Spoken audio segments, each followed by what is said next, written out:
चलिए स्टूडेंट्स, जल्दी से आप सभी लोग रेडी हो जाइए सो दैट हम कंटिन्यू कर सकें। कौन सा चैप्टर हम लोगों ने लास्ट क्लास में स्टार्ट किया था? Issue of shares. आज हम उसे कंटिन्यू करने वाले हैं और सभी बच्चे मेरे साथ साथ रेडी हो जाएंगे। ठीक है सर, हम तैयार हैं, आप शुरू कीजिए। मैंने कहा ये शुरू करते हैं।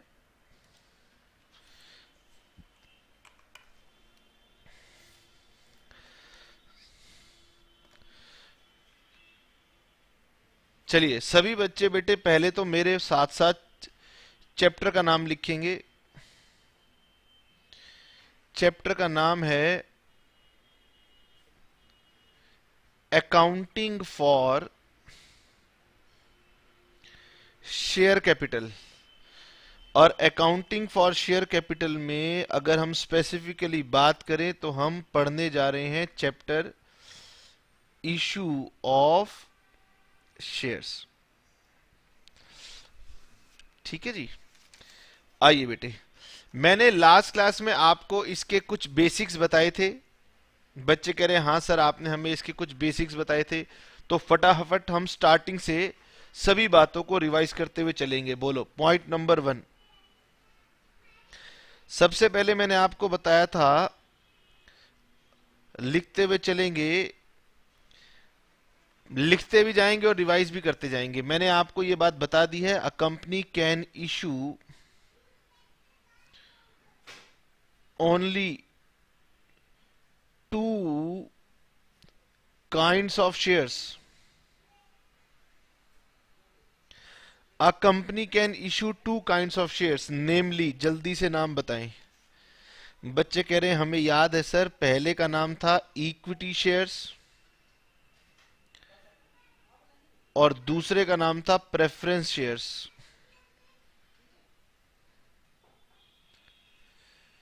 पहले का नाम इक्विटी शेयर्स, दूसरे का नाम preference shares. Point number 2,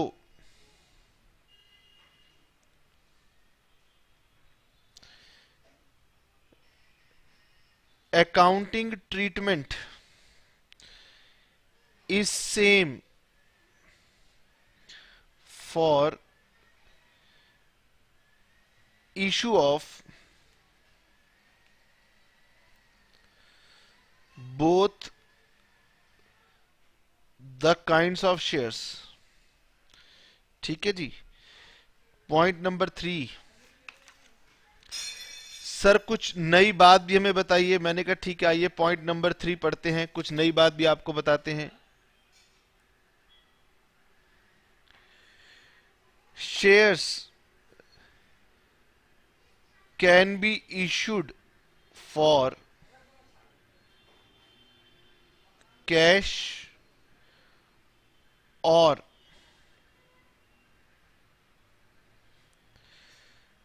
consideration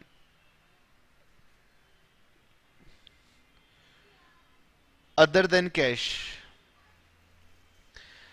ठीक है, बच्चे कह रहे हैं सर इस पॉइंट को जरा समझा दीजिए, क्योंकि ये वाली बात आपने हमें लास्ट वाली क्लास में तो नहीं बताई थी। मैंने कहा ठीक है, मैं आपको बता देता हूं। बेटे मैंने आपसे कहा कि ये एक कंपनी है, ठीक है जी, और ये बहुत सारे लोग हैं। ठीक है जी, कंपनी ने लोगों को इशू कर दिए शेयर्स और लोगों ने बदले में कंपनी को दिया मनी, कैश। इसको बोलते हैं issue of shares for cash. ये हमारा issue of shares for cash हो गया। मतलब शेयर इशू करने से क्या लिया? कैश मिला। ठीक है जी। अब बेटे जब कंपनी के पास कैश आता है तो कंपनी उस पैसे को यूज करती है,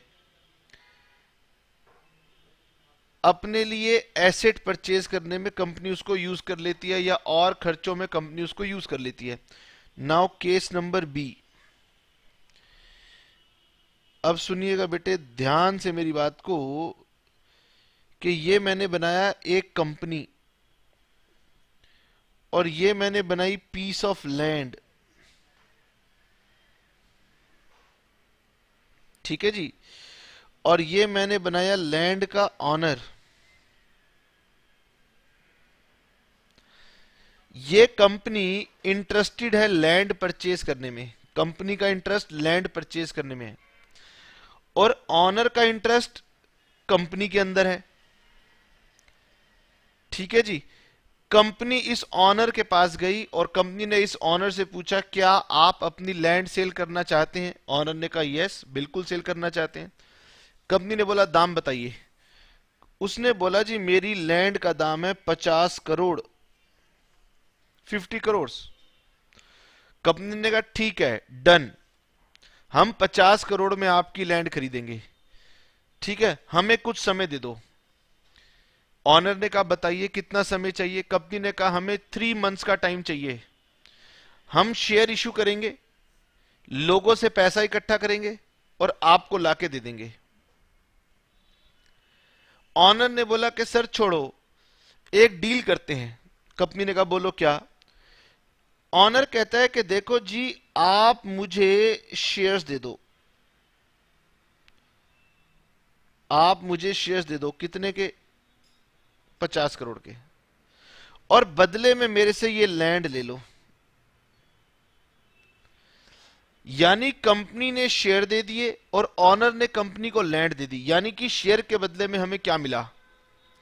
हमें शेयर के बदले में एसेट मिल गया। इसको बोलते हैं issue of shares for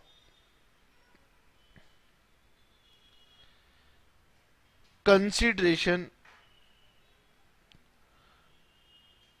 other than cash.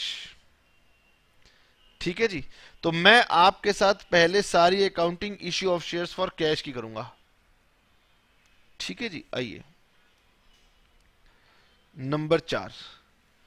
Shares cash में भी इश्यू होते हैं, कंसिडरेशन अदर देन कैश में भी इश्यू होते हैं, लेकिन मोस्टली एग्जामिनेशन में आपको मिलेगा यही क्वेश्चन होते हैं, और मोस्टली यही मेन रीजन होता है जिसके लिए कोई भी कंपनी शेयर्स इश्यू करती है।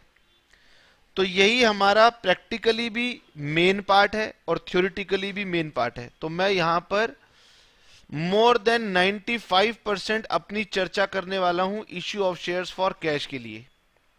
ठीक है जी, इसके बारे में तो मैंने आपको छोटा सा बता दिया कि कहीं आप सुन करके चौंक ना जाए कि हैं ये भी होता था, क्योंकि ना तो इसके क्वेश्चन दिखाई देते हैं। समझ में आया तो फिर बच्चा कहते सर ये टॉपिक छूट गया। छूट नहीं गया, ये इंपॉर्टेंट नहीं है, ज्यादा इंपॉर्टेंट ये है, तो इंपॉर्टेंट की बात पहले करेंगे। अच्छा जी, फिर लिखें shares can be issued by company. Shares can be issued by company number 1 at par. Par का मतलब होता है कंपनी का ओरिजिनल शेयर की फेस वैल्यू। लास्ट क्लास में बताई थी, जो शेयर की ओरिजिनल वैल्यू होती है उसे बोलते हैं फेस वैल्यू। शेयर की फेस वैल्यू 10 रुपए थी और कंपनी ने 10 रुपए लेकर के उसको दे दिया, तो इसको बोलते हैं issue of shares at par. दूसरा होता है issue of shares at premium. इसका मतलब शेयर की ओरिजिनल वैल्यू, फेस वैल्यू, वो तो थी 10 रुपए, लेकिन कंपनी ने इसे इसके बदले में मोर देन 10 रुपीज लिए, 11 रुपए लिए, 12 रुपए लिए, कुछ भी लिया। यानी कि 10 रुपए के शेयर को कंपनी ने 10 से ज्यादा मूल्य पर बेचा। इसको बोलते हैं issue of shares at premium. और मैंने आपको बता दिया है बेटे कि यही हमारे एग्जाम का मेन सबसे इंपॉर्टेंट पॉइंट होता है, तो इसीलिए इसी के बारे में क्वेश्चन आते हैं। इसके बारे में भी आते हैं, लेकिन इसके बारे में ज्यादा आते हैं। तीसरा मैंने आपको बताया था कि एक issue of shares at discount होता था जब कंपनी 10 रुपए के शेयर को लेस पर, लेसर वैल्यू पर, मतलब 9 रुपए पर, 8 रुपए पर इश्यू करती थी ना, तो उसे बोलते थे issue of shares at discount, जो कि न्यू कंपनीज एक्ट 2013 ने मना कर दिया कि भाई ये इशू नहीं हो सकता। यानी कि अब भविष्य में आप issue of shares at discount के क्वेश्चन नहीं पढ़ा करेंगे। नंबर 5, हमने आपको एक बात और बताई थी कि कंपनी पहले देती है एडवर्टाइजमेंट,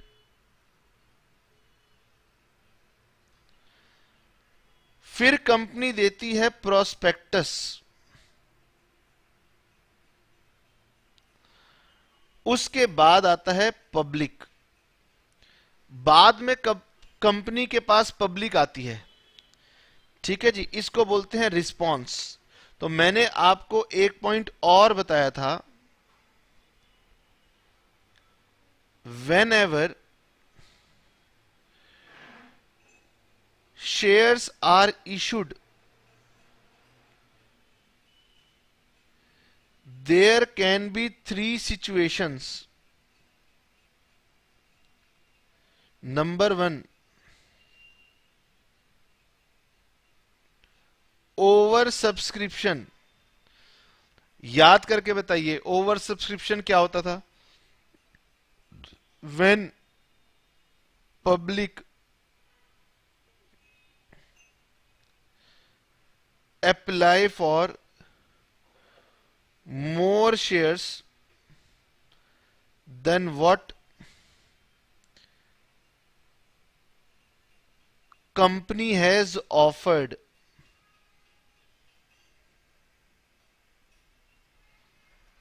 इसका मतलब यह है कि कंपनी कहती है कि भाई हम इशू करना चाहते हैं 60,000 शेयर्स, लेकिन पब्लिक डिमांड कर रही है 75,000 शेयर्स। इसको बोलते हैं ओवर सब्सक्रिप्शन। ठीक है जी, ठीक है सर, आगे बढ़ते हैं।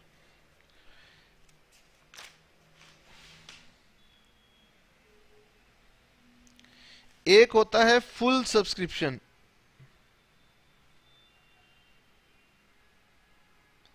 फुल सब्सक्रिप्शन, ठीक है जी, when public applies for same number of shares।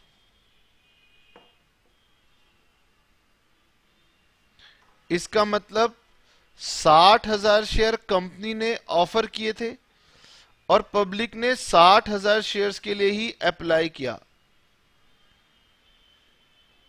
अब बच्चों से मैं कह रहा हूं बेटे कि इमोशनल मत हो जाना, क्योंकि इसके क्वेश्चन नहीं आते। ये तो सबसे सरल हो गया, और एग्जामिनर कहता है कि हम सरल बात क्यों करेंगे, हम आपसे कुछ कठिन बातें पूछेंगे।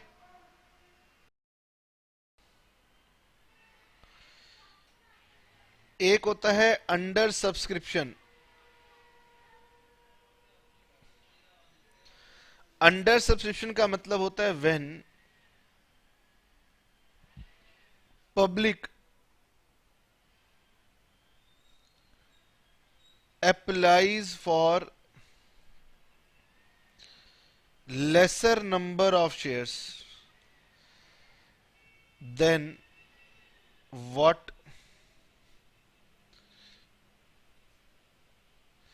company has originally offered। ठीक है जी, ये तीसरा केस होता है कि भाई 60,000 शेयर्स कंपनी ने ऑफर किए थे, लेकिन भाई पब्लिक ने अप्लाई किया ओनली फॉर 50,000 शेयर्स। तो ये भी बता दे बेटे, ये भी एक थ्योरेटिकली केस है, प्रैक्टिकली कभी अंडर सब्सक्रिप्शन नहीं होता और फुल सब्सक्रिप्शन भी कभी नहीं होता, हमेशा क्या होता है, ओवर सब्सक्रिप्शन। तो ये सब थ्योरेटिकली सिचुएशंस हैं। ठीक है जी, आगे बढ़े। Yes sir. अच्छा जी, हमने और कौन कौन सी बात लिखवा दी? ठीक, फिर हमने ये कौन सा नंबर पॉइंट था, 6। सर हमने ये बात भी पढ़ ली थी, ठीक है, ये नोट करते हैं। प्राइस ऑफ अ शेयर, अब चाहे तो बेटे शेयर आप 10 रुपए का 10 में इशू करो, या फिर आप 10 का शेयर प्रीमियम पर इशू करो। प्रीमियम का मतलब है कुछ एक्स्ट्रा मनी आप मांग लो, ठीक है ना। Price of a share is payable in instalments. अब बेटे क्या है ना, थ्योरेटिकली ऐसा चलता है कि पैसे टुकड़ों में लिए जाते हैं, लेकिन ये प्रैक्टिस ना बहुत पुरानी हो चुकी है, आजकल टुकड़ों वाली बातें हैं नहीं, लेकिन हमारी थ्योरी में आज भी चल रहा है कि पैसे टुकड़ों में आते हैं, ठीक है जी। उन टुकड़ों के नाम लिखें। पहली इंस्टॉलमेंट का नाम होता है एप्लीकेशन, पहली इंस्टॉलमेंट का नाम होता है एप्लीकेशन। सेकंड इंस्टॉलमेंट का नाम होता है अलॉटमेंट। सबसे पहले एप्लीकेशन, उसके बाद होती है अलॉटमेंट, और उसके बाद की किस्त का नाम होता है कॉल्स। और यहां से नंबरिंग शुरू कर देते हैं, first call, second call, so on. और जो भी हमारी लास्ट कॉल होती है ना, जो भी लास्ट कॉल होगी, उस लास्ट कॉल के साथ ना हम एंड फाइनल वर्ड्स ऐड कर देते हैं, ये बताने के लिए कि ये हमारी फाइनल कॉल है, ठीक है। इतनी सारी बातों को बेटे आपने समझ लिया। अब सर समय आ गया कि हम इसकी अकाउंटिंग की शुरुआत करें। मैंने कही यस, आइए इसकी अकाउंटिंग की स्टार्टिंग की जाए, ठीक है सर। अकाउंटिंग को सर आप कैसे कैसे सिखाओगे? मैं सबसे पहले आपको issue of shares for cash, मैंने सबसे पहले क्या, मैंने कहा मेजर पार्ट तो हमने यही पढ़ना होता है। अकाउंटिंग बताने जा रहा हूं कि शेयर्स जब कैश में इशू किए जाएंगे तो अकाउंटिंग कैसे होगी, ठीक है। इसको बेटे हम धीरे धीरे समझेंगे, तो इसको कैसे कैसे समझेंगे ये बातें आप मेरे साथ साथ नोट करो। सबसे पहले तो मैं आपको सिखाऊंगा इशू। जब शेयर इशू करते हैं तो उसकी जर्नल एंट्रीज कैसे बनाई जाती है, यहां पर हमें जर्नल एंट्रीज पूछी जाएंगी, ठीक। सबसे पहले तो इशू की बात करूंगा। इशू के बाद फिर मैं आपको सिखाऊंगा फॉर फीचर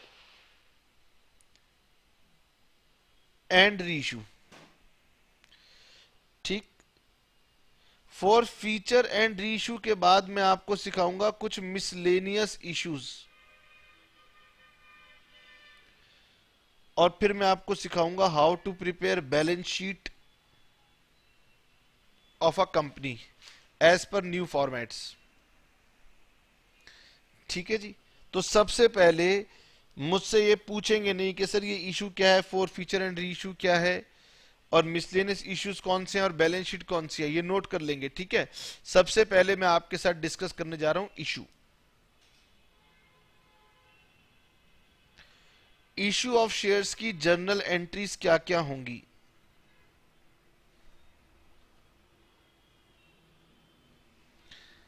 ठीक। अब बेटे दरअसल इशू ऑफ शेयर्स में ना मुझे आपको बहुत सारे पॉइंट सिखाने हैं, और मैं ऐसा नहीं करूंगा कि पहले एक पॉइंट सिखाऊंगा, फिर दूसरा सिखाऊंगा, फिर तीसरा सिखाऊंगा, फिर चौथा सिखाऊंगा, तो ना जाने इतनी बार सिखाना पड़ेगा कि बच्चे कहेंगे सर ये चैप्टर तो बहुत कठिन है, ठीक है। इसीलिए मैं आपको सीधा एक सिंपल सा एक पहले एंट्रीज लिखवा देता हूं, जिसमें लगभग 80-90% सारे केसेस कवर हो जाएंगे, ठीक है। तो पहले मेरे साथ नोट कर लें, उसके बाद मेरे साथ साथ समझेंगे। पहले हम नोट करेंगे। मैं आपको इशू के बारे में एक सिंपल सी चीज बताना चाहता हूं कि जब भी price of a share instalments में पे होगा ना, तो हर इंस्टॉलमेंट की दो दो एंट्रीज बनेंगी,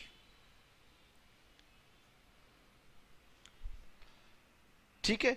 इसका मतलब अगर एप्लीकेशन है, अलॉटमेंट है और फर्स्ट कॉल है, तो दो एंट्री एप्लीकेशन के लिए बनती हैं, दो अलॉटमेंट के लिए बनती हैं और दो फर्स्ट कॉल के लिए बनती हैं। कितनी एंट्री बनेगी? 6। सर अगर सेकंड कॉल भी है तो भाई दो एंट्री एप्लीकेशन, दो अलॉटमेंट, दो फर्स्ट कॉल और दो सेकंड कॉल। यानी कि हर एक इंस्टॉलमेंट के लिए दो एंट्रीज बनाई जाती हैं। पहली बात सब बच्चे याद कर लेंगे, ठीक है। अब सर एंट्रीज कैसे कैसे बनाई जाती हैं समझाऊंगा, बाद में लिखवाऊंगा पहले, तो पहले मेरे साथ साथ लिखें, ठीक है जी। मेरे साथ साथ सब बच्चे लिखेंगे। मैं हेडिंग डाल के आपको पहली बार हेडिंग डाल के लिखवा देता हूं। सबसे पहली स्टेज कौन सी होती है? सबसे पहली स्टेज होती है एप्लीकेशन, और एप्लीकेशन की स्टेज की एंट्री होती है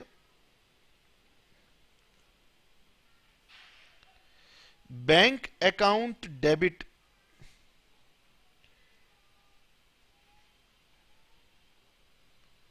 to share application account being application money received. हाँ, दिमाग मत लगाने बैठ जाना कि हाँ सर ये बात आपने हमें बताई थी कि सबसे पहले एप्लीकेशंस आती हैं, वो बाद में समझाऊंगा। मैंने कहा पहले तो मैं आपको एंट्रीज लिखवा रहा हूं, ठीक है जी। पहली एंट्री तो बेटे मेरी होगी ये। उसके बाद मेरी दूसरी एंट्री होती है share application account debit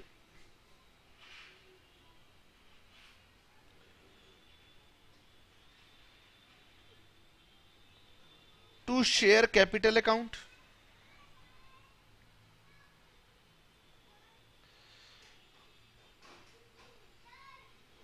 to share allotment account, ठीक है जी। और कभी कभी ना यहां पर बहुत रेयरली कभी कभी यहां पर कॉल्स इन एडवांस भी यूज करना पड़ सकता है, लेकिन वो बहुत रेयरली होता है, ठीक है। तो मैंने लिख दिया share application account debit to share capital to share allotment और to bank account.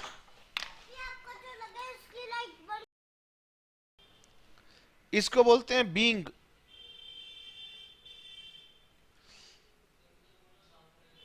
Application money adjusted.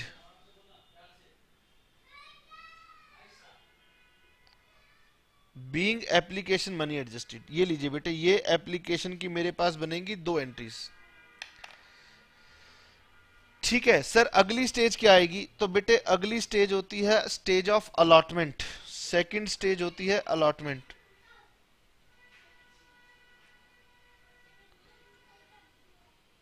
Second stage है अलॉटमेंट। सर अलॉटमेंट की एंट्री क्या होगी? सबसे पहली एंट्री होगी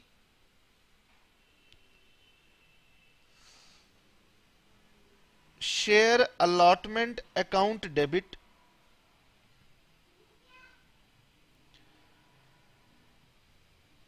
to share capital to securities premium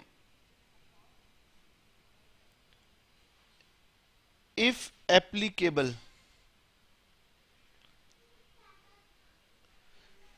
ठीक है।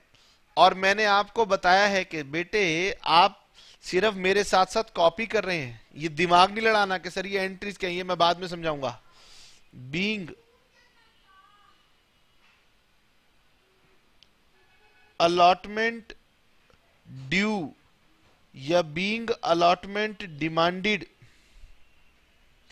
बीइंग अलॉटमेंट ड्यू या बीइंग अलॉटमेंट डिमांडेड, ठीक है। और मैंने आपको बताया था हर स्टेज में दो एंट्रीज होती हैं, तो बेटे मैं तो बल्कि इसको लिखना चाहता हूं नंबर 3, क्योंकि पहले नंबर 1 नंबर 2 फिर ये आएगी, तो इसको लिख दिया नंबर 3। ये आप सभी बच्चे करेक्ट कर लेना, मैंने इसको नंबर 3 डाल दिया,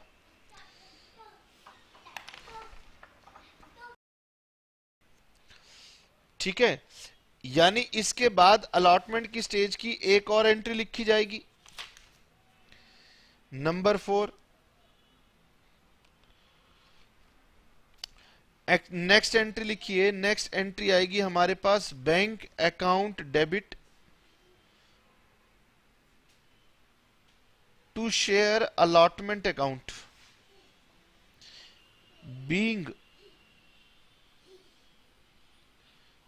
allotment money received, बीइंग allotment money received। और उसके बाद हमारी थर्ड स्टेज आती है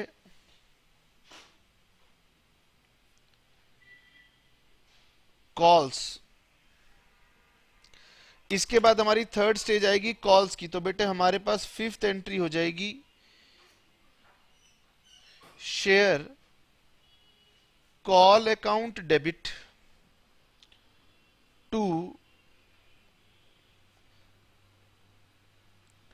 share capital account, being call money due या being call money demanded.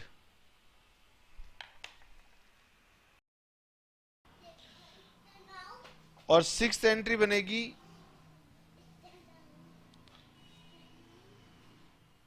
Bank account debit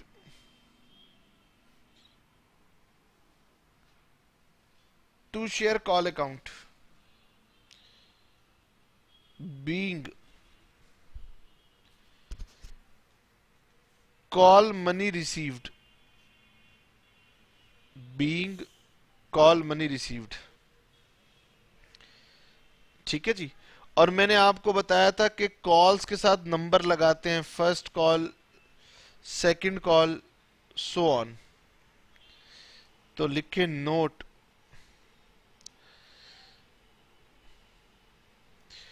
repeat entry number 5 and 6 for every call. जितनी भी कॉल होंगी उनके लिए 5 और 6 एंट्री रिपीट होती जाएगी और शेयर कॉल का नंबर लगता जाएगा। जैसे फर्स्ट कॉल में ये हो जाएगा share first call account debit to share capital और bank account debit to share first call. जब सेकंड कॉल आएगी तो सेकंड कॉल लगना शुरू हो जाएगा। ठीक है जी। यहां तक नोट कर लेंगे, फिर मुझे बताएंगे, उसके बाद मैं आपके साथ एक एक एंट्री डिस्कस करूंगा। ठीक है जी। आइए जी, अब बेटे हम आपको समझाना शुरू करते हैं कि ये जो एंट्रीज हमने लिखी हैं ये एंट्रीज क्या हैं।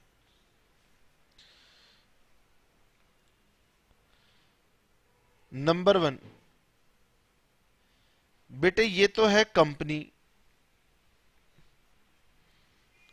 और ये है पब्लिक।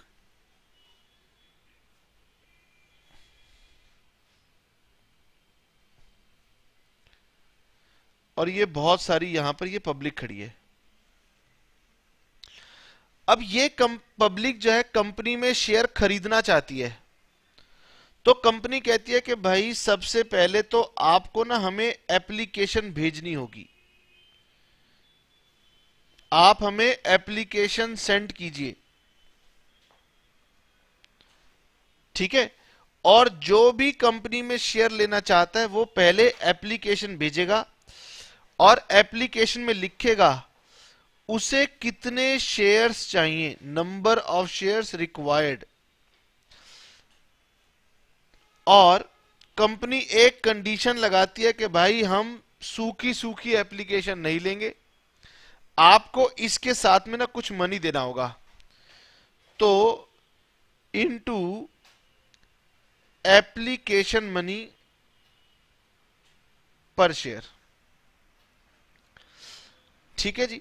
सबसे पहले लोग कंपनी को एप्लीकेशन भेजेंगे और हर व्यक्ति जो एप्लीकेशन भेजेगा वो उसमें एक तो मेंशन करेगा कि उसे कितने शेयर चाहिए और उतने शेयर्स के लिए into application money per share जो कंपनी ने डिसाइड की है वो मल्टीप्लाई करके कंपनी को दे देगा।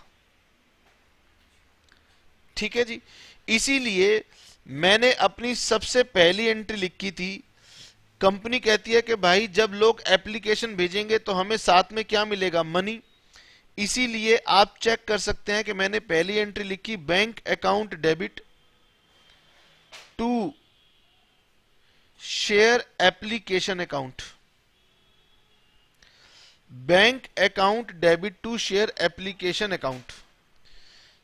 ये मेरी सबसे पहली एंट्री होती है और सब बच्चे समझ गए कि पहली एंट्री होगी सर पैसा आया तो बैंक अकाउंट डेबिट, और ये पैसा एप्लीकेशन के नाम का है तो इसको बोलते हैं bank account debit to share application account. यहां लिखा जाता है total number of applications received,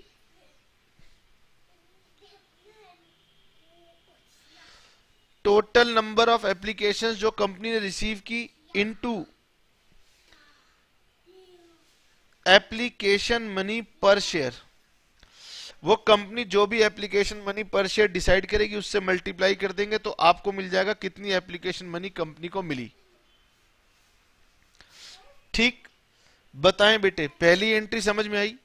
ठीक है सर, तो आइए बेटे नीचे हमने आधा पेज छोड़ दिया, अब हम अगले पेज पर चल रहे हैं। आप आधा पेज छोड़ करके उसके बाद मेरे साथ लिखिएगा। Example,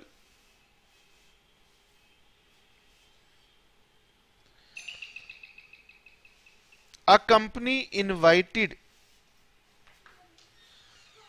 application for 20,000 shares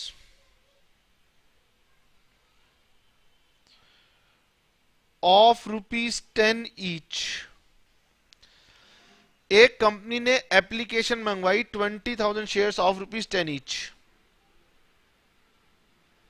payable as follows, जिसकी पेमेंट ऐसे होगी। Number 1 ₹2 on application, number 2 ₹3 on allotment, number 3 balance in first call. एक कंपनी ने लोगों को सूचना दे दी। सबसे पहले तो यह काम सूचना का है, कंपनी सूचना दे रही है, इंफॉर्मेशन के अगर आपको शेयर चाहिए तो हमें एप्लीकेशन भेजिए। हमारे पास 20,000 शेयर्स हैं, एक शेयर 10 रुपए का होगा और 2 रुपए आपको एप्लीकेशन पर देने हैं, 3 रुपए आपको अलॉटमेंट पर देने हैं और बाकी बचे हुए बैलेंस आपको कॉल में देने हैं। लिखे public applied for 30,000 shares, public applied for 30,000 shares।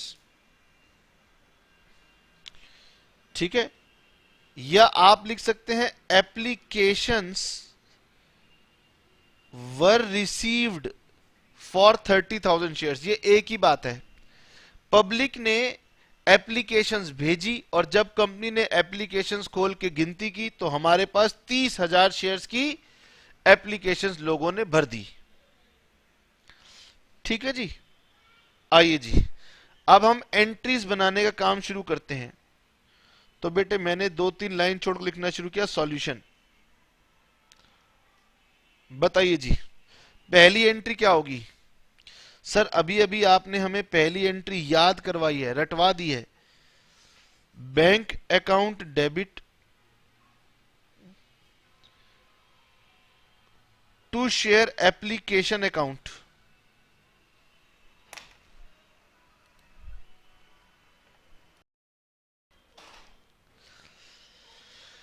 मुझे बताइए इसमें अमाउंट कितना आएगा? ठीक है, अब अगर आप डायग्राम को देखें तो डायग्राम में मैंने आपको यह बात समझाने की कोशिश की थी कि कंपनी कहती है कि हम भाई सूखी सूखी एप्लीकेशन नहीं लिया करेंगे, यानी जितने भी शेयर आपको चाहिए उसकी एप्लीकेशन भेजो, लेकिन सबके लिए एप्लीकेशन मनी से मल्टीप्लाई करके आपको मनी भी देना है। इसका मतलब अगर क्वेश्चन ये बात लिख दे कि एप्लीकेशन रिसीव हुई 30,000 शेयर्स के लिए, तो इसका मतलब है कि हर एप्लीकेशन के साथ में हमारे को 2 रुपए एप्लीकेशन के मिले होंगे, यानी अमाउंट आया करेगा 60,000। और नरेशन हम लिखा करेंगे बीइंग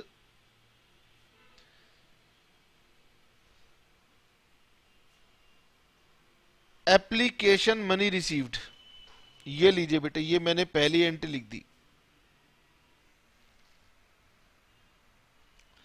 ठीक है जी, आगे बढ़ते हैं। अब आगे बढ़ते हैं सर, अब अगली एंट्री क्या होगी? नेक्स्ट, जो पिछला पेज था जहां पर आपने स्पेस छोड़ा था वहां चलते हैं वापिस। अब मैं दूसरी एंट्री आपको समझाने की कोशिश करता हूं। जब ये पैसा कंपनी के पास आया तो इसके बदले में बेटे कंपनी ने शेयर इशू करना है, तो हमारी नेक्स्ट एंट्री होगी share application account debit to. अब जो पैसा एप्लीकेशन के लिए मिला था शुरू में, अब कंपनी उन एप्लीकेशंस को खोलेगी और जिस जिसको शेयर देती जाएगी उसका पैसा कंपनी कैपिटल के नाम ट्रांसफर करती जाएगी। तो एप्लीकेशन का पैसा ट्रांसफर हो जाएगा कहां पर? शेयर कैपिटल अकाउंट के नाम पर। ठीक है, अब सभी बच्चे पहले तो इतनी बात लिखेंगे, share application account debit to share capital, यानी एप्लीकेशन का जो पैसा आएगा वो कैपिटल के अंदर ट्रांसफर कर दिया जाएगा। ठीक है जी, लेकिन सारा का सारा पैसा कैपिटल में नहीं जाएगा, कुछ पैसा हम ट्रांसफर कर देंगे अलॉटमेंट के अंदर। ठीक है, और कुछ पैसा हम लौटा देंगे, हम कहेंगे इसे वापस ले लो, इसको बोलते हैं रिफंड। क्या बोलते हैं? रिफंड। अब मैं आपको ये एंट्री समझाने वाला हूं, इसकी नरेशन होती है बीइंग एप्लीकेशन मनी एडजस्टेड, यानी जानते हो इश्यू ऑफ शेयर्स में पहली जो समझाने वाली एंट्री है वो है ये। जल्दी से सभी बच्चे इस एंट्री को लिखेंगे और फिर मेरे साथ साथ मुझे कुछ समय देंगे और मेरे को समझना शुरू करेंगे कि मैं क्या कहना चाहता हूं। यानी कि बेटे हमारे पास पहली समझने वाली एंट्री आती है ये, तो यानी ये मेरी रोड का सबसे पहला स्पीड ब्रेकर है। और टीचर्स को ना जाने क्यों लगता है कि इसको सिखाने के लिए वो पहले कुछ टेबल बनाना शुरू कर देते हैं और बच्चा उस टेबल को रटना शुरू कर देता है और बाद में वो ऐसा हो जाता है कि भाई बिना टेबल के उससे ये एंट्री नहीं बनती। ठीक हो गया? मैं आपको बड़ा लॉजिकल समझाने वाला हूं, इसलिए सभी बच्चे मेरे साथ साथ इसे समझना शुरू करेंगे। ठीक, अब आइए मैं नेक्स्ट पेज के ऊपर आता हूं। पहली एंट्री तो मैंने यहां पर लिख दी थी, ये मेरी एंट्री नंबर 1 थी। अब पहले मैंने आपको दूसरी एंट्री समझा दिया, तो सबसे पहले मैं दूसरी एंट्री को लिख तो लूं। बच्चों ने कहा सर लिखिए, मैंने कहा बताइए, जल्दी बताइए। Sir share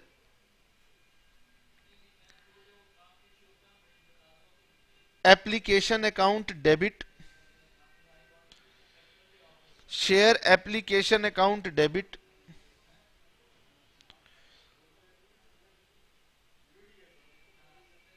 to share capital, और सारा पैसा कैपिटल में जाएगा नहीं, कुछ पैसा जाएगा अलॉटमेंट में,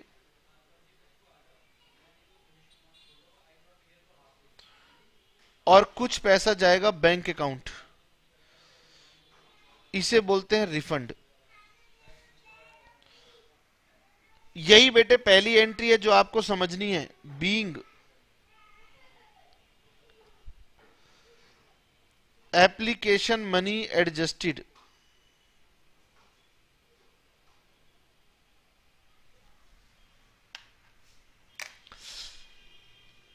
ठीक है जी, और इस एंट्री को समझाने के लिए बेटे मैं किसी टेबल को यूज नहीं करने वाला हूं। सभी बच्चे मेरे साथ साथ लॉजिकल काम करेंगे। इश्यू ऑफ शेयर्स में मैंने बेटे अगर 10 एंट्रीज डालनी है और 10 एंट्रीज के अंदर आप एक एंट्री पर अगर 10 मिनट लगा दोगे तो काम नहीं चल सकता, यानी हमें स्पीडीली काम करना है।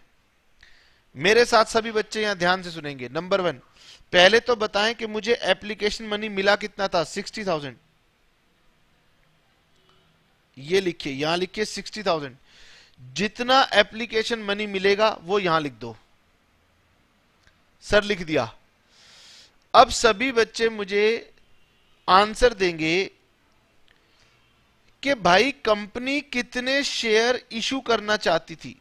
बच्चों ने कहा सर कंपनी के पास इशू करने के लिए कोटा फिक्स था 20,000। ठीक, ये बताइए कि पब्लिक ने डिमांड कितनी की। सर पब्लिक ने डिमांड कर ली 30,000 शेयर्स।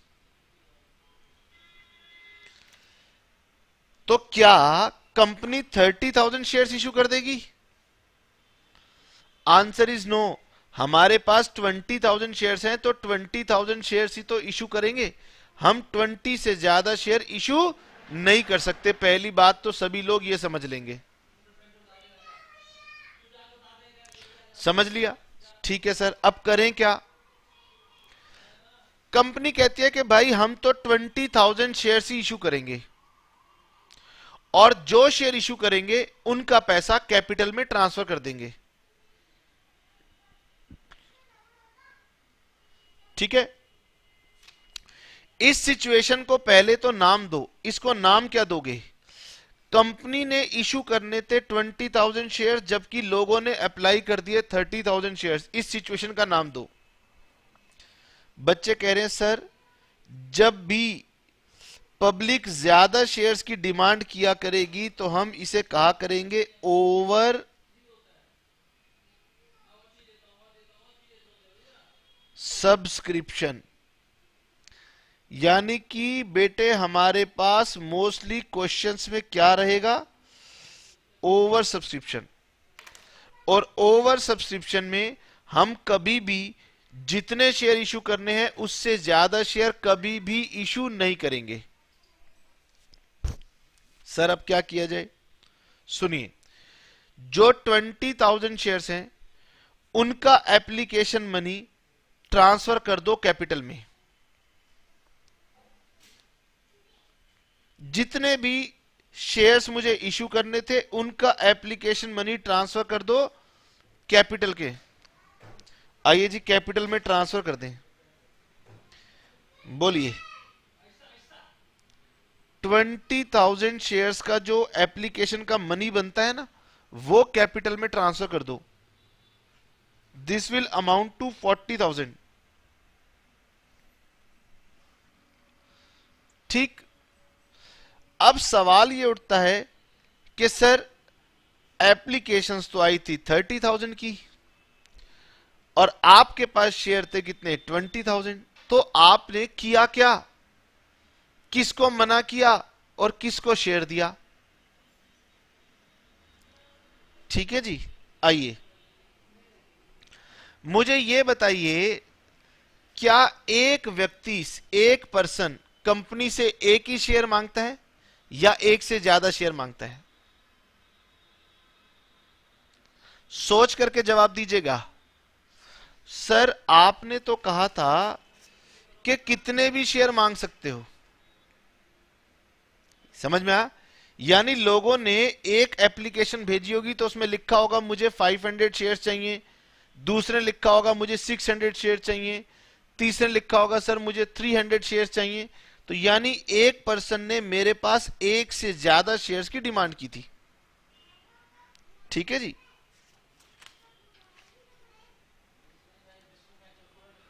ठीक है जी। बेटे सबसे पहले तो मुझे यहां बताएं डिमांड कितनी हुई? 30,000 ये डिमांड है। मुझे ये बताएं शेयर्स कितने हैं? सर 20,000 शेयर्स हैं। 20,000 शेयर्स के बदले में लोग मुझसे 30,000 शेयर्स मांग रहे हैं। मैं उन्हें चिट्ठी लिखूंगा। मैं कहूंगा कि देखिए हमारे पास 20,000 शेयर्स हैं और आप 30,000 शेयर्स मांग रहे हो। तो हम एक काम करते हैं, हम आप सभी को शेयर देंगे। मैंने लिखा all applications are accepted but every person will be issued shares. मैं पेन का कलर चेंज कर रहा हूं,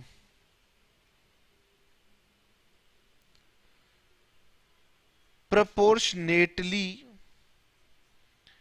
या on pro rata basis.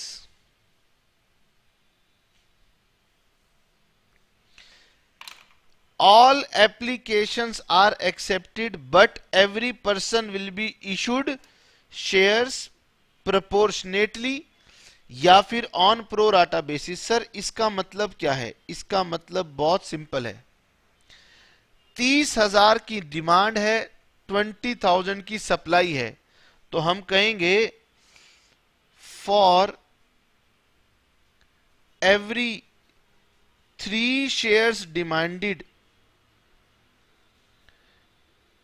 we will issue 2 shares. जो भी व्यक्ति कंपनी से 3 शेयर मांगेगा हम उसे 2 शेयर देंगे. अभी मेरी बात खत्म नहीं हुई, इसलिए कोई भी बच्चा मेरे से क्वेश्चन नहीं करेगा. ठीक है जी. मैंने कहा नंबर 1, सबसे पहले मैंने एप्लीकेशन, इसको समझा रहा हूं कि इसका मतलब क्या है. सबसे पहले मैंने कहा मान लीजिए एक पर्सन ए ने एप्लीकेशन भेजी थी. उस ए ने कहा था कि मुझे कंपनी से 150 शेयर्स चाहिए. ये थी उसकी डिमांड. कंपनी ने कहा ठीक है, हम आपको इशू करेंगे 150 इंटू 2/3. ये गणित है. 3 शेयर मांगोगे तो 2 शेयर देंगे. तो मैंने 150 को 3 से डिवाइड किया और 2 से मल्टीप्लाई किया. 3 मांगोगे तो 2 दूंगा, इसका मतलब मैं आपको 100 शेयर्स दूंगा. 150 शेयर के बदले में मैंने उसे कितने शेयर दिए? 100 शेयर्स दिए. सिमिलरली मैंने बी की एप्लीकेशन उठाई. मैंने कहा बी तुम्हें कितने शेयर चाहिए? बी ने कहा 300 शेयर्स. अब आप ही मुझे बताइए कंपनी से क्या चिट्ठी लिखेगी? कंपनी से चिट्ठी लिखेगी कि हमने आपको सिलेक्ट कर लिया है, लेकिन आपको हम शेयर कितने देंगे? 3 के बदले में 2, यानी आपको 200 शेयर देंगे. यानी मैंने किसी को मना नहीं किया, लेकिन मैंने उन्हें जितने वो मांग रहे थे उससे कम शेयर दिए और सभी को एक अनुपात में ही शेयर दिए. अब सी मुझसे कहता है कि मुझे 450 शेयर चाहिए. तो इसी तरीके से 2/3 का अनुपात लगा करके मैंने कहा कि आपको 300 शेयर्स मिलेंगे. इस तरह मैं सारी एप्लीकेशंस को भुगता दूंगा और मेरे पास 30,000 एप्लीकेंट्स को 20,000 शेयर्स की अलॉटमेंट हो जाएगी.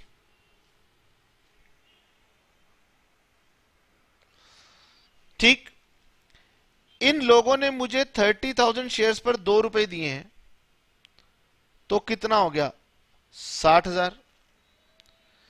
मैंने इनको 20,000 शेयर अलॉट किए हैं, तो इनके 2 रुपए तो मैंने कैपिटल में डाल दिए. अब सवाल ये उठता है कि सर आपने सभी को कम कम शेयर दिए हैं, तो इनकी जो एक्स्ट्रा एप्लीकेशंस थी, इन सब की टोटल एक्स्ट्रा एप्लीकेशंस कितनी रही? 10,000. उस पर एप्लीकेशन मनी कितना रहा? 2 रुपए. ये 20,000 रुपीज जो एक्स्ट्रा मनी कंपनी के पास आया, इसका क्या करना है? ठीक है जी. सवाल तो ये उठता है कि इसका क्या करना है. ठीक. मैंने कहा इसका क्या करना है. वापिस आते हैं, क्वेश्चन को पढ़ते हैं. क्वेश्चन कह रहा था कि भाई 30,000 शेयर्स लोग मांग रहे हैं और कंपनी कह रही थी हमारे पास 20,000 शेयर हैं, तो कंपनी ने भाई 20,000 शेयर इशू कर दिए और 20,000 का 2 रुपए का जो पैसा बना वो मैंने अलॉट कैपिटल के नाम ट्रांसफर कर दिया। ठीक है। अब सवाल ये उठा कि सर लोगों ने जो 10,000 एक्स्ट्रा एप्लीकेशंस आपको भेजी है ना, उस पर जो एक्स्ट्रा 2 रुपए का मनी भेजा है उसका आप क्या करोगे? मेरे पास दो सिचुएशन बनती हैं। या तो वो पैसा मैं अभी रख लूं अलॉटमेंट के नाम से, ठीक है जी, या तो वो पैसा मैं अभी रख लूं अलॉटमेंट के नाम से। सर इसका मतलब क्या है? देखिए, मुझे बताओ शेयर था कितने का? 10 रुपए का। अभी मिले कितने हैं? 2 रुपए। तो बेटे भविष्य में ये लोग जिन्हें मैंने शेयर दिए हैं वो मुझे फिर से पैसा देंगे, अलॉटमेंट का पैसा देंगे। तो मैंने उन लोगों को चिट्ठी लिखी, मैंने कहा देखो भविष्य में तुमने मुझे ऑलरेडी अलॉटमेंट का पैसा देना है, आज मेरे पास पैसा एक्स्ट्रा आ गया है, भविष्य में आपने मुझे एक्स्ट्रा पैसा देना है, तो क्यों ना मैं आपका ये जो एक्स्ट्रा मनी है ये आज ही मैं रख लूं। बोलो, एक तरीका तो ये है कि ये एक्स्ट्रा मनी जो मेरे पास आया हुआ है 20,000, क्यों ना मैं ये आज ही रख लूं अलॉटमेंट के नाम पर। ठीक है जी। और उन लोगों से ये कहूं कि जब आप मुझे अलॉटमेंट के पैसे दोगे ना तो ये वाले पैसे काट लेना। ठीक है जी।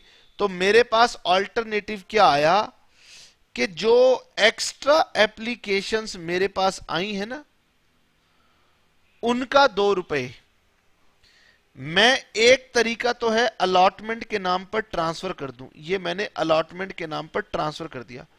इसका मतलब यह है कि भविष्य में ये लोग मुझे इतने पैसे कम देंगे। ये मैंने आज ही डाल दिए अलॉटमेंट के नाम पर। उन लोगों के नाम पर मैंने डाल दिए कि आपका अलॉटमेंट का भी पैसा आ गया। ठीक है। कुछ बच्चों के मन में विचार यह भी आ सकता है कि सर इसे रखा क्यों, इसको वापस कर दो। इसको बोलते हैं रिफंड। ठीक। बहुत पहले ऐसा ही होता था कि कंपनी कहती थी ये जो आपके एक्स्ट्रा पैसे हैं ना ये वापस ले लो, रिफंड ले लो। पर अब ऐसा नहीं होता। अब जिन लोगों को मैंने शेयर दिया उनकी एक्स्ट्रा एप्लीकेशन का पैसा मैं हमेशा कहां डालूंगा? अलॉटमेंट में डालूंगा। चाहे क्वेश्चन कुछ कहे चाहे क्वेश्चन कुछ ना कहे, दोनों ही केस में मैं अलॉटमेंट डालूंगा, मैं रिफंड में नहीं डालूंगा। ठीक है जी। अगर आपके मन में यह विचार आ रहा है कि सर ये वाला पैसा रिफंड कर देना चाहिए, तो यह विचार अच्छा नहीं है। समझ में आ? अच्छा क्यों नहीं है? बेटे कंपनी यहां से चेक बना के आपके नाम भेजती थी, रास्ते में वो चेक चोरी हो जाते थे, रास्ते में वो चेक पहुंचते नहीं थे, लोग फोन करते थे, शिकायत करते थे कि कंपनी देखो हमारे पास एक्स्ट्रा पैसे पहुंचे नहीं है। अब कंपनी कहती है छोड़ो, एक्स्ट्रा पैसे पहुंचाने भी नहीं है, हमने आपके नाम के एक्स्ट्रा पैसे रख रखे हैं, भविष्य में जब आपसे पैसा मांगेंगे ना तो ये वाला पैसा एडजस्ट कर देंगे, आप बचा हुआ पैसा हमें दे दिया करना। इसमें झगड़े ही खत्म हो गए। यानी अब से ये स्टैंडर्ड रूल बन गया कि जिन लोगों को आपने शेयर दिए हैं उन लोगों का एक्स्ट्रा एप्लीकेशन मनी हमेशा कहां डालोगे? अलॉटमेंट में। तो सर फिर आपने ये बैंक क्यों लिखा? अगर कभी कंपनी किसी एप्लीकेशन को शेयर ही ना दे, अगर कंपनी ने किसी को शेयर नहीं दिया तो उसका पैसा कंपनी कैसे रख सकती है? उसको बोलते हैं रिफंड। मेरे इस एग्जाम्पल में मैंने कोई भी शेयर रिजेक्ट नहीं किया था। अब मैं अगला एग्जाम्पल लूंगा जिसमें मैं रिजेक्ट करूंगा। जिसका मैं रिजेक्ट कर दूंगा उसका एप्लीकेशन मनी मैं आगे से यहां पर रिफंड कर दिया करूंगा। ये जाकर के मेरी सेकंड एंट्री खत्म हुई। सर आपने इस एंट्री में बहुत कुछ समझाया तो हमें लगता है कि यार ये बड़ा कठिन काम है। ये कोई कठिन काम नहीं होगा। आप मेरे से आज एक बात लिख लीजिए कि अगर मैं 25 क्वेश्चंस बनाने वाला हूं तो 25 टाइम्स मैं आपको ये एडजस्टमेंट समझाने वाला हूं।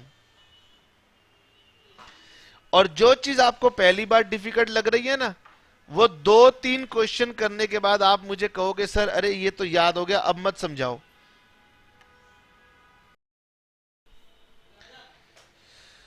मैंने पहली बार समझाया है इसलिए बेटे आपको थोड़ा सा मेरे साथ समय लगा है, अगली बार इसमें और कम समय लगेगा, फिर 2-3 बार के बाद इसमें और भी कम समय लगेगा। और आपकी बुक्स इसमें जो टेबल बना रही हैं, आपकी क्लास की टीचर जो टेबल बना रही है, उस सब बातों को अपने दिमाग से बाहर कर दो। ये मेरी ड्यूटी है आपको समझाने की, तो ये आपको मैं समझाऊंगा। ठीक है, आइए हम फिर दोबारा से एक एग्जाम्पल लिखते हैं और उसमें ये 2 एंट्रीज बनाने की कोशिश करेंगे। ठीक, सभी बच्चे मेरे साथ एक नया एग्जाम्पल लिखेंगे।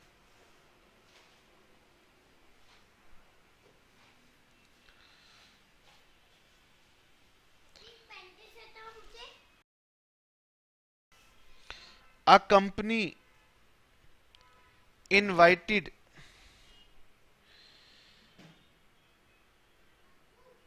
applications for 40,000 shares of 10 each, on which rupee 2 is payable on application। 10 में से 2 रुपए एप्लीकेशन पर देने हैं और बाकी अभी मैं चर्चा कर नहीं रहा, इसलिए उसको भूल जाओ। Applications were received for 51,000 shares। Application company को मिलती हैं 51,000 शेयर्स की।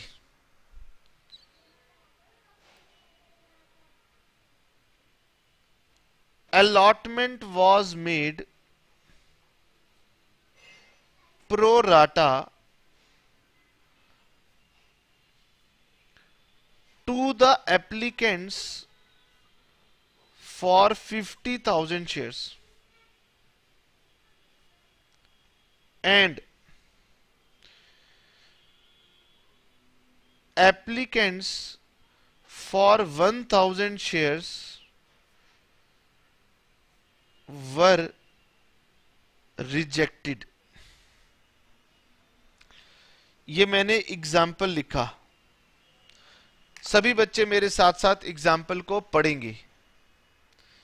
पहले तो सभी लोग कह रहे हैं कि सर जरा एग्जाम्पल लिख तो ले, मैंने कहा हाँ लिख लो, कोई घबराने की बात नहीं है। बच्चे कह रहे ठीक है सर हमने लिख लिया, आप समझाना शुरू करें। मैंने कहा ये सबसे पहले तो लिखा है company invited application for 40,000 shares of 10 each on which 2 is payable on application. तो बेटे यहां तक तो सूचना दी जा रही है, इंफॉर्मेशन दी जा रही है, इसका कुछ भी नहीं करना। हमारा अकाउंटिंग का काम स्टार्ट होता है जब एप्लीकेशन रिसीव होती है। तो application were received for 51,000 shares, और मैंने ये बात आपको अच्छे से समझा दी है कि हर एप्लीकेशन के साथ में 2 रुपए आते हैं। तो सभी बच्चे मुझे पहली एंट्री बताएंगे कि पहली क्या होगी। सर पहली एंट्री तो लिखो bank account debit to share application account being application money received. ठीक है, अब इसका अमाउंट लिखते हैं। तो बेटे आपके पास अगर 51,000 शेयर्स की डिमांड की गई है तो हर शेयर के लिए 2 रुपए भी भेजे गए होंगे, यानी आप कहेंगे कि हमारे पास पैसा आया था 1,02,000 रुपए, 1,02,000। बच्चे कह रहे सर इतना तो हम समझ गए कि पहली एंट्री बनानी तो बहुत सरल रहेगी। मैंने कहा बेटे मेरे पास 10-12 एंट्री बननी है और 10-12 एंट्री सरल रहेंगी, कोई दिक्कत की बात नहीं है। दूसरी एंट्री की बात अब मेरे साथ करेंगे। बच्चे कह रहे हैं सर दूसरी एंट्री पहले तो रट के लिख देंगे कि भले अमाउंट पता हो ना पता हो, एंट्री तो हमें पता है। मैंने कहा ठीक, एंट्री बताएं। Share application account debit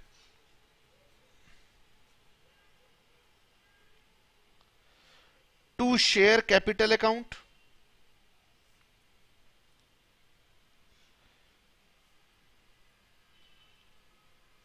to share allotment account, to bank account. बोलो, यही एंट्री आपको समझानी है? बच्चों ने कहा हां सर ये एंट्री समझानी है। इसमें से भी आप सभी को यह बात पता होनी चाहिए कि ये 1,02,000 रुपए तो मुझे पूरे के पूरे एडजस्ट करके दिखाने होते हैं, इसलिए ये यहां आ जाता है।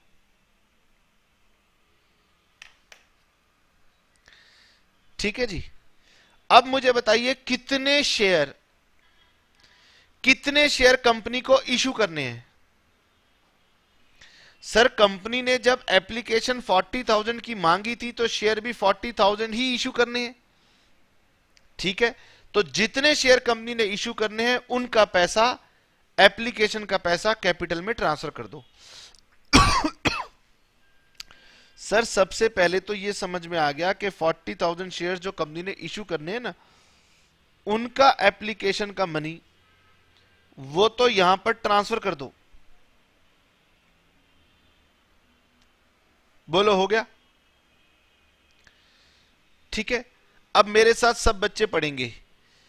अब ये लिखा है कि allotment was made pro rata. Pro rata का मतलब होता है proportionately to the applicants for 50,000 shares. Allotment was made pro rata to the applicants for 50,000 shares. इस लाइन का मतलब क्या है? इस लाइन का मतलब है वो लोग जो हमसे 50,000 शेयर्स डिमांड कर रहे थे ना, कंपनी ने उन्हें बोला कि हम आपको 40,000 शेयर्स देंगे, यानी इनको एक्सेप्ट किया, लेकिन पार्टली एक्सेप्ट किया। जिन्हें हम पार्टली एक्सेप्ट करते हैं उन लोगों का एक्स्ट्रा एप्लीकेशन कितना है?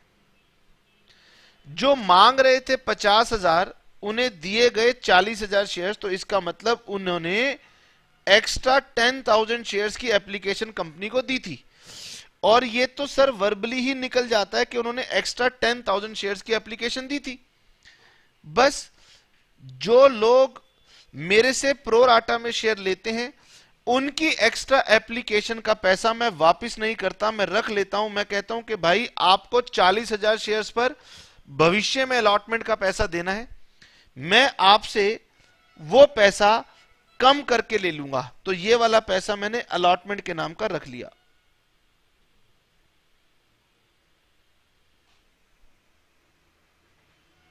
ठीक ठीक है सर। और जो एप्लीकेंट्स फॉर 1,000 शेयर्स थे उनको मैंने रिजेक्ट कर दिया।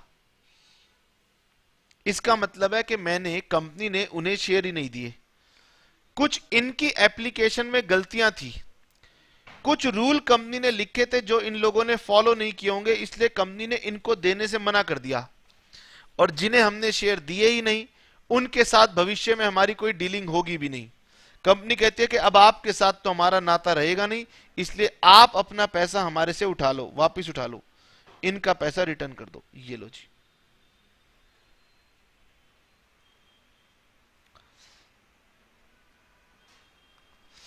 ठीक है सर, बात समझ में आई? मैंने कहा अगर बात थोड़ी सी समझ में आई तो एक और एग्जाम्पल नंबर 3 लिखें।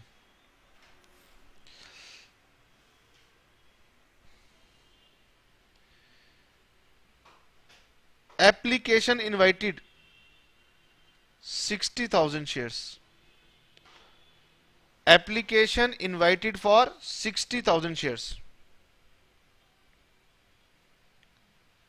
Applications were received for 75,400 shares.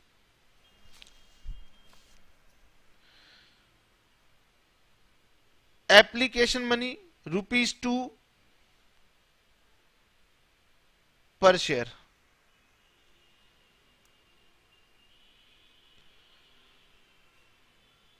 Allotment was made to applicants for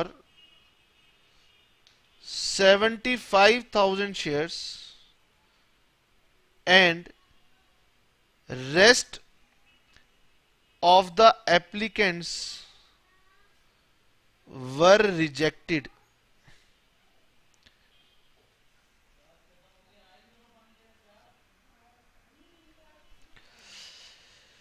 Application invited for 60,000 shares. Public applied for 75,400 shares. Application money थी ₹2 की. अलॉटमेंट दी गई एप्लीकेंट्स फॉर 75,000 शेयर्स को and rest of the applicants were rejected. बताइए जी, पहली entry बताएं. Sir पहली entry तो बहुत सरल होती है. Bank account debit to share application account. लो जी, पहली एंट्री में क्या कठिनाई है? जितनी एप्लीकेशन आई हैं उन पर ₹2 आए हैं. तो सर ये वाला पैसा हो गया 1,50,800 रुपए. बींग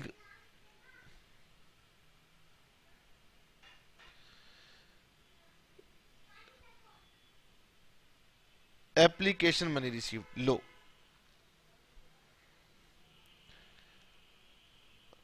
और दूसरी एंट्री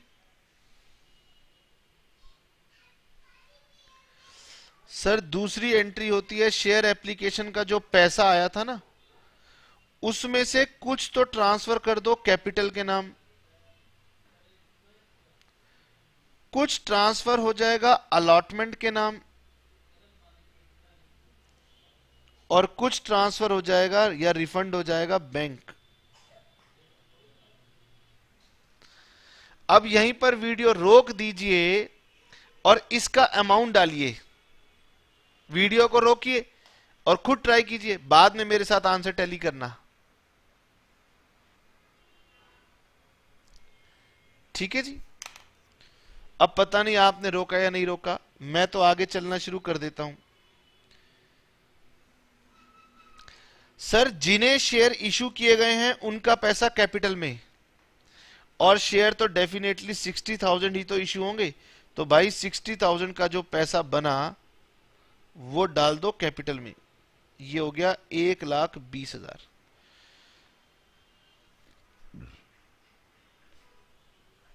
अब 75,000 एप्लीकेंट्स को 60,000 शेयर दिए गए, यानी इन लोगों की 15,000 एक्स्ट्रा एप्लीकेशन का जो मनी था वो चला जाएगा अलॉटमेंट में. Yes sir. ठीक है जी. और सर जो एक्स्ट्रा बच गए, रेस्ट मतलब 400, इनका पैसा बैंक के थ्रू रिफंड कर दो. और लिखो being application money adjusted. Being application money adjusted. ठीक है. अभी ये चर्चा बेटे मेरी आपके साथ खत्म नहीं हुई, लेकिन एटलीस्ट स्टार्ट हो गई. हाँ, अभी आपने कोई भी होमवर्क नहीं करना सिवाय इसके कि जो मैंने आपको लिखवाया है वो आप रिवाइज करोगे. बाकी हम नेक्स्ट क्लास में आपको इसके बाद में और डिटेल समझाएंगे. तब तक जब तक मैं इसे कंप्लीट नहीं कर लेता तब तक आप ये नहीं देखेंगे कि सर मार्केट में मेरा दोस्त क्या कह रहा है, मेरा टीचर क्या कह रहा है, मेरा क्लास टीचर क्या कह रहा है, मुझे बुक क्या कह रही है. समझ में आ? मुझे आराम से समझाने देंगे. अभी इसमें समय लगेगा, कोई दिक्कत की बात नहीं है. ठीक है जी. आधा काम इसमें हो गया है, 50% काम हो चुका है, 50% नेक्स्ट क्लास में हो जाएगा. चलिए आज इतना ही करेंगे. Ta-ta bye bye, see you.